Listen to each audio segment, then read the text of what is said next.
He had ill intentions, evil intentions. I was consistently being forced to do things that a child should not have to do.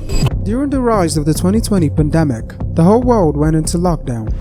Millions and thousands of people experienced isolation like never before. With social interaction reduced to screens, people desperately desired to connect. That's when Omegle emerged, like a knight in shining armor, helping people connect virtually with one another.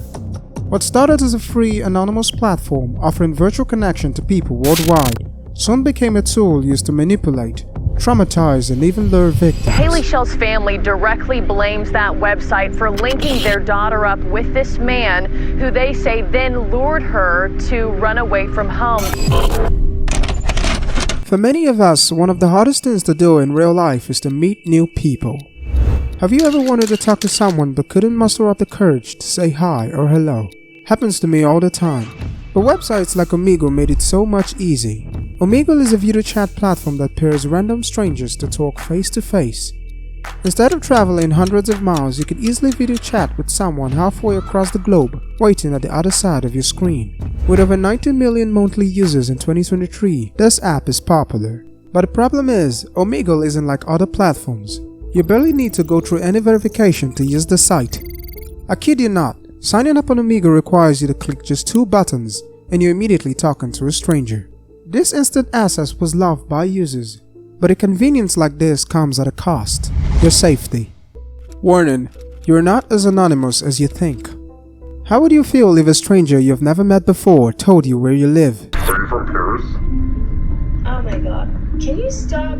Please do not use Omegle. It is not safe. That's terrifying. YouTubers like Justin Smith rake in millions of views doing just that on Omegle. Every time you go on Omegle, your location is exposed. That's because the site uses a peer-to-peer connection, which means that the person you're talking to could access your IP address using monitoring tools. Your IP address is a string of numbers that shows the address of your device. Someone who has your IP can easily track your movements in real life. All they need to do is copy your IP and paste it on any geolocation or website.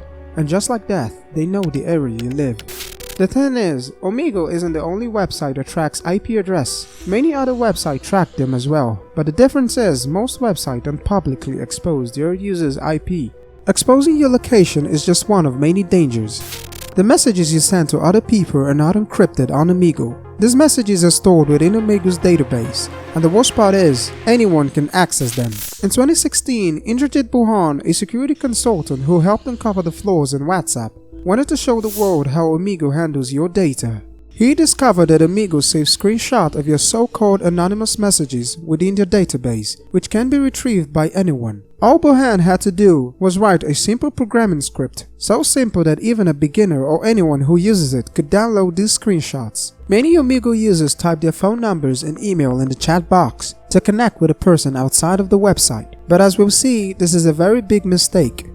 It's really surprising to see how lax Omegle is with your security and privacy, but it only gets worse. The site promises a one-on-one video chat between you and a stranger, but what if there's a third person listening to your conversation without you even knowing? This YouTuber intercepted real Omegle calls. Where's the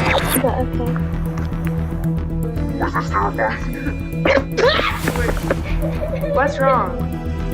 The crazy part is, you don't even need to be a hacker to join these conversations. Anyone with a streaming software like XSplit or OBS can hijack your calls. And most YouTubers actually do this for entertainment, but there's nothing stopping someone shady from listening to your Omegle conversation. And when you consider the fact that thousands of teenagers and children use Omegle every day, it's only a matter of time before things go horribly wrong.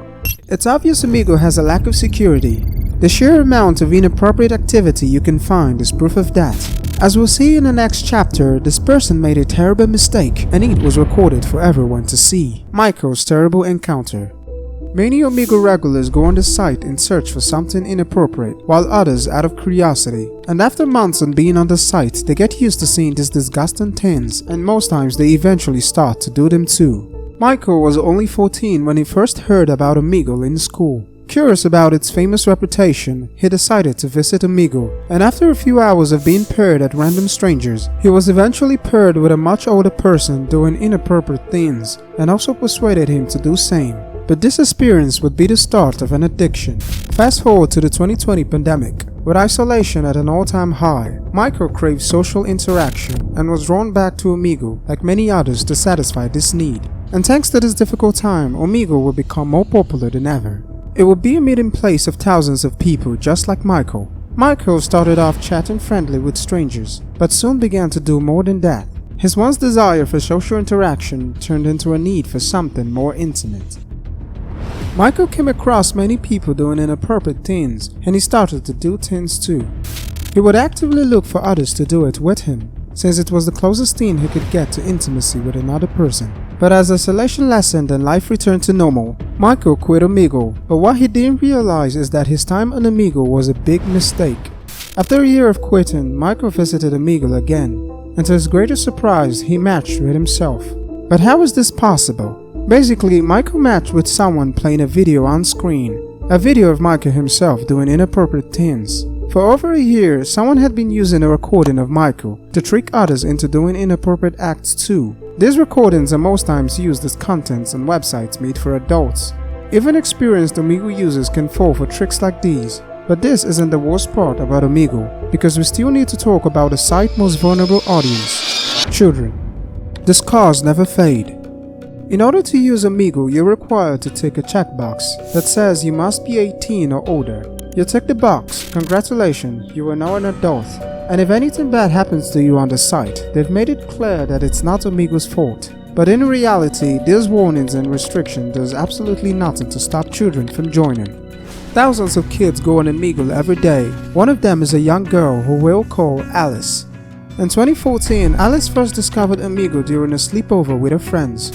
After spending some time on Omegle with her friends, Alice then felt comfortable enough to go on the site alone.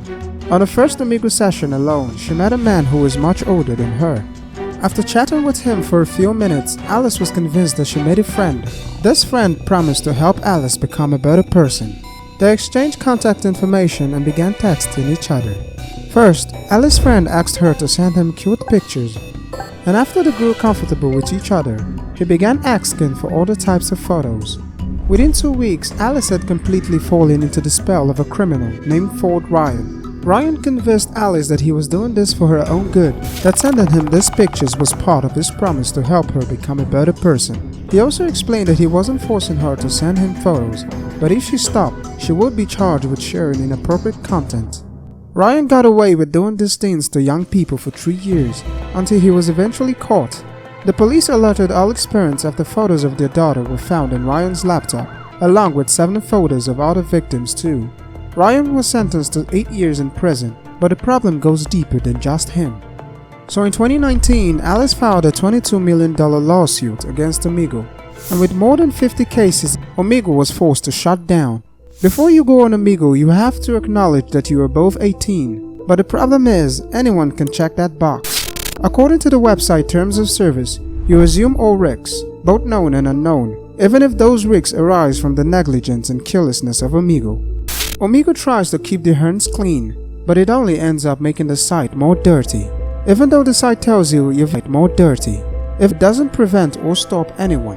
Every time you go on virtual platforms like Omegle, you put yourself at risk, because the internet is a dangerous place, not just to the victims alone, but to those who look on and do nothing. Helping one person might not change the world, but it would definitely change the world for one person.